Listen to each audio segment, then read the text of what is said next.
Press वाले साथियों का बहुत बहुत शुक्रिया जो आप हमारी बात को, हमारी आवाज़ को दुनिया के कोने कोने तक पहुंचा रहे हैं। साथियों, आज सरदार जगजीत सिंह डल्लेवाल जी के आदेश के अनुसार, उनकी भावना के अनुसार आज ये एक स्पेशल प्रेस कॉन्फ्रेंस हम कर रहे हैं। आप सबको पता है कि आज सरदार जगजीत सिंह डल्लेवाल जी के आमरण अनशन का 34वां दिन है। सरदार जगजीत सिंह डल्लेवाल जी अहिंसा के रास्ते पे चलते हुए, नॉन वायलेंस के प्रिंसिपल्स को अपनाते हुए अपने शरीर के ऊपर कष्ट झेल रहे हैं। सरदार जगजीत सिंह डल्लेवाल जी का हमेशा ये मानना रहा है कि जब मुझे इस किसान परिवार ने अपना मुखी माना है, मैं उम्र में सबसे बड़ा हूं, तो इसलिए मेरी ये जिम्मेदारी बनती है कि किसी नौजवान का या मेरे से उम्र में छोटे किसी लीडर का या किसी कार्यकर्ता का कोई नुकसान नहीं होना चाहिए। अगर कोई नुकसान हो तो वो मेरे शरीर का होना चाहिए, वो मेरा होना चाहिए। इसी नॉन वायलेंस के प्रिंसिपल पे ये आंदोलन पहले दिन से चल रहा है और इसी प्रिंसिपल पे 26 नवंबर से सरदार जगजीत सिंह डल्लेवाल जी का आमरण अनशन चल रहा है। साथियों, कल सुप्रीम कोर्ट के अंदर जो प्रोसीडिंग्स हुई, जो कार्रवाई हुई, हमने एक एक बात को बड़ी बारीकी से स्टडी किया, उसका बारीकी से अध्ययन किया और उसके बाद सरदार जगजीत सिंह डल्लेवाल जी ने 8 मिनट 12 सेकंड का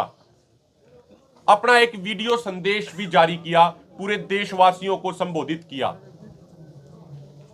उसमें उन्होंने स्पष्ट किया कि जब किसी व्यक्ति को, मैं उन्हीं के वर्ड कोट कर रहा हूं, सरदार जगजीत सिंह डल्लेवाल जी ने कहा कि जब किसी व्यक्ति को कहीं से भी इंसाफ ना मिले, कहीं से भी न्याय ना मिले, तो उसकी आखिरी उम्मीद माननीय सुप्रीम कोर्ट होती है।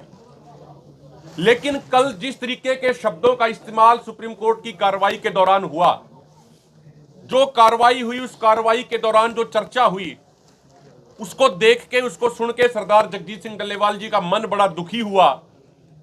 और दुखी मन से उनको यह कहना पड़ा कि वो कार्रवाई सुन के मुझे लगा, ये सरदार जगजीत सिंह डल्लेवाल जी के एग्जैक्ट शब्द मैं कोट कर रहा हूं, उन्होंने कहा कि मुझे लगा कि जैसे सुप्रीम कोर्ट भी यह आदेश दे रहा हो केंद्र सरकार को कि आप किसानों पे गोलियां चलाओ। यह एक बहुत बड़ी और गंभीर स्टेटमेंट है जो आज हमारे देश में जो हालात, जो सिस्टम जिस तरीके से अभी चल रहा है, उन्होंने बड़े दुखी मन से ये बातें कही है। हम ये बात स्पष्ट करना चाहते हैं कि केंद्र सरकार पहले दिन से अलग अलग तरीकों से इस आंदोलन को दबाने का, इस आंदोलन को डिफेम करने का प्रयास कर रही है। जैसा सरदार जगजीत सिंह डल्लेवाल जी ने कहा कि सुप्रीम कोर्ट तो वो संस्था है जिसके ऊपर सबका विश्वास होता है। तो हमारे दोनों फोरमों की तरफ से, सरदार जगजीत सिंह डल्लेवाल जी की तरफ से, हमारा माननीय सुप्रीम कोर्ट से यह निवेदन है कि जो केंद्र सरकार हमें दबाने का प्रयास कर रही है, कृपा करके माननीय सुप्रीम कोर्ट जो एक सर्वोच्च संस्था है, वो केंद्र सरकार के उन प्रयासों में जाने अनजाने में भागीदार ना बने। ऐसी हमारी उनसे हाथ जोड़ के प्रार्थना है, हाथ जोड़ के विनती है। अगर इस तरीके के आदेश पारित किए जाते हैं और यहां कुछ भी जान माल का नुकसान होता है, तो फिर उसकी जिम्मेदारी केंद्र सरकार के साथ साथ उन संवैधानिक संस्थाओं की भी होगी जो इस तरीके के आदेश पारित कर रही हैं।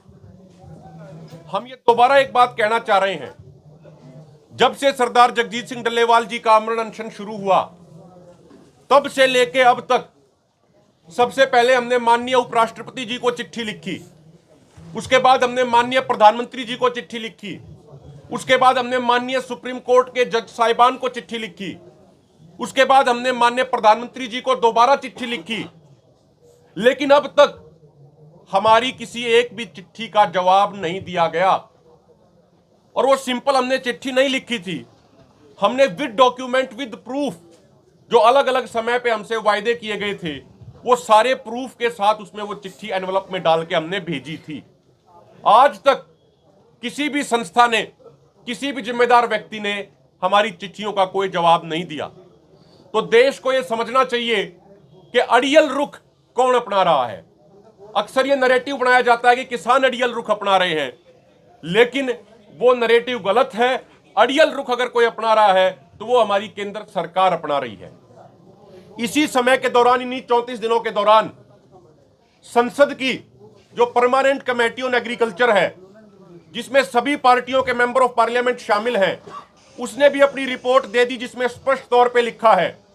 कि एमएसपी गारंटी कानून बनाना चाहिए और उस कानून के हमारे देश की अर्थव्यवस्था को, खासकर ग्रामीण अर्थव्यवस्था को बहुत फायदे होंगे। इसी 34 दिनों के दौरान माननीय सुप्रीम कोर्ट की जो कमेटी है, उसने भी अपनी इंटरिम रिपोर्ट में कहा कि एमएसपी गारंटी कानून किसानों को मिलना चाहिए। लेकिन ये सारी चीजें होने के बावजूद भी केंद्र सरकार किसानों की मांगों के ऊपर कोई संज्ञान, कोई ध्यान नहीं दे रही है। साथियों, अंत में एक दो छोटी छोटी बातें हम ये और ऐड करना चाह रहे हैं कि हम गांधीवादी नॉन वायलेंस के प्रिंसिपल्स के साथ अपना आंदोलन चला रहे हैं। आज तक हमारे तमाम आंदोलन इस बात का गवाह हैं, वो इतिहास में दर्ज हैं